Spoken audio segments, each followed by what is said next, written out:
If the election were held in February 2021, the presidential tandem of Vice President Leni Robredo and Senator Kiko Pangilinan would lose. That's according to the survey conducted by Pulse Asia. The possible presidential tandem from the Liberal Party got the lowest voter preference at 8%.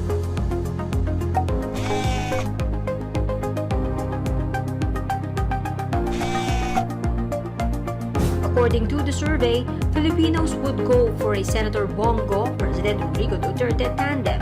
The pair earned 32% preference rating, marking a 62% rating in Mindanao as a top choice of voters.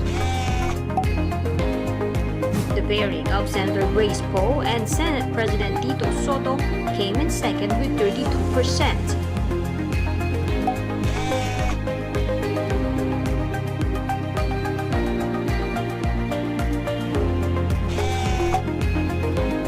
On third place is a tandem of former Senator Bongbong Marcos and Senator Manny Pacquiao with a rating of 17%.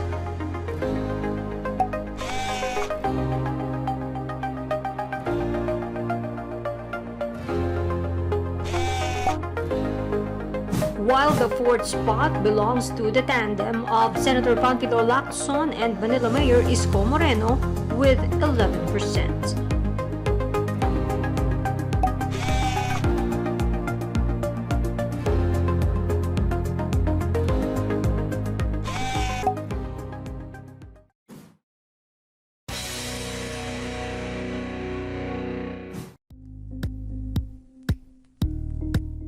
Thank you for watching Politico TV. Please like and subscribe to our channel for more videos.